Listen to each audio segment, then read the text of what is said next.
Hello and happy Wednesday, or whenever it is that you are listening or watching this.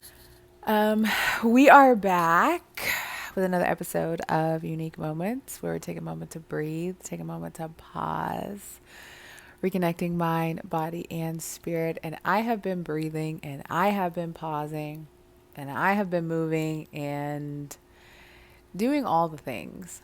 So many changes, so many things happening, and we're back. And today we're going to be talking about movement, but the card we pulled for the episode was so on brand for I feel like where I'm at in life right now and so many other people that I know. And the card was I will not look back, only forward. And I think that goes without saying. Obviously, we always want to be forward thinking and looking toward the future, looking ahead. You can't go back. You can't get the past back. You can't redo. You can't do overs. But it hit me specifically because I moved locations and there's nothing wrong with where I lived. It was just time to move on and time for a change. And when you move places, it's just very significant because all of the memories and, all of the time that you spent there building, cultivating relationships, cultivating friendships, and saying goodbye. And it's just this bitter, sweet thing. But there's no reason to look back. There's no reason to look back. There's no reason to go back. Sometimes I like to go back to the places that I used to live or places that I used to hang out. And I think sometimes it serves a purpose, especially when you're transforming and changing into different versions of yourself. It kind of, one, lets you know how far you've come and what you used to do and what you used to like, maybe who you used to hang out with, and like, the type of activities you used to participate in. So I think looking back serves as a reminder for your growth and how far you've come, maybe still how far you have left to go, but regardless how far you've come. So I think that can be productive, but ultimately we're on to bigger and better things. We're locked in, we're clocked in, and Grace writes about this on touchedbygrace.blog, where she expands on the card. And she just moved also. So it kind of pertains to her situation as well. And we're both just on the same page about um, just moving forward, which ties into movement. And originally, I was thinking like movement, like physically, like your body and you're exercising and stretching and things like that. But then I just started thinking about it, and like I said, a lot of people around me are moving, not only locations, but people are moving jobs. People are changing relationships. People are, breaking up, moving out, moving in, moving on, moving through something, working through something. Like all these moving pieces. We're changing seasons soon. Like the seasons are moving, the times are moving, things are changing, and in a general sense, I think any movement is good movement. I would rather be in motion versus being stagnant or being stuck somewhere. I think we all would. Sometimes it's okay to be still. I won't say stagnant or stuck, but being still, especially taking a moment to literally breathe and be still and like rest and stillness and just kind of observe and take in what's going on. That's the mode that I've been in the past 2 weeks. I've been acclimating, adjusting to new space, to new people, to new neighbors, to a new environment, and really loving it and really feeling at home, but also just kind of resting in the stillness and still moving, still doing my daily routine, still doing my meditations, my walks, my workouts, and still doing all of that. But just been holding this kind of stillness to like let my body acclimate and assimilate to like a new space and new surroundings. So I think it's good to pause and to reflect periodically, often, ideally more often than not. Um, but after that, it's like, okay, we're back to it. Like we're moving. We're moving on. We're moving through. We're moving forward. We're changing lanes. We're changing priorities, we're changing our routines, we're changing our schedules, our possibilities. And now is the perfect time. Everybody's locked in for the last 4 months of the year apparently. But I think this goes without saying year round. I think um, There's just so much power in movement. Yes, in the physical side of things, it's better to move your body every day than to live a sedentary lifestyle. You want to get your blood pumping. You want to get your the calories burning. You want to just be active. Be active, especially if you can. There's like a gratitude piece that comes with that too, because some people can't do certain things. Some people can't go on a run or for a jog or a lot of things to where you can be active. Some people can't jump rope. And, I think being active and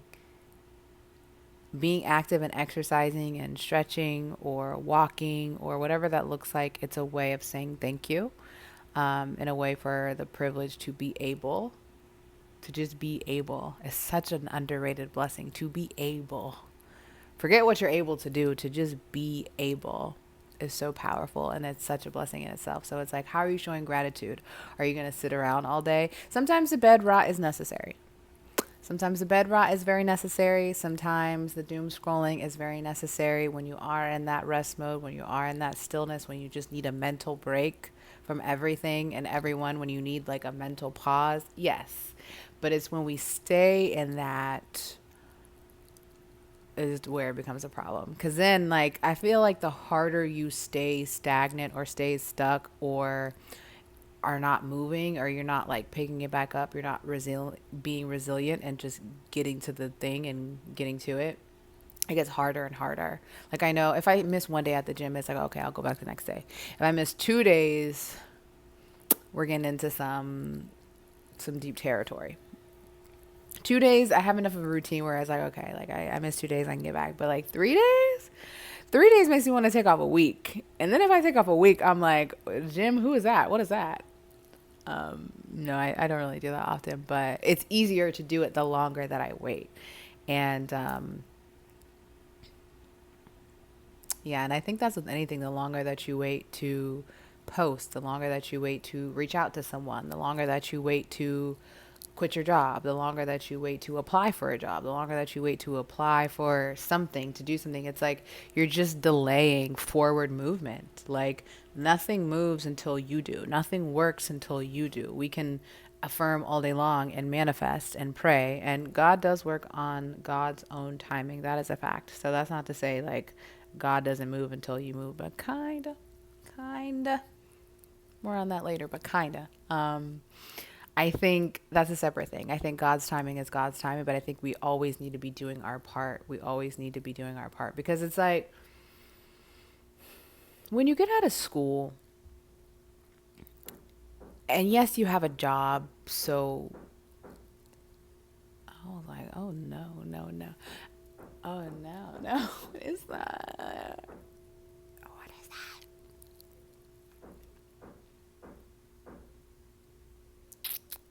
All right. I don't have a lot of time, so we're just gonna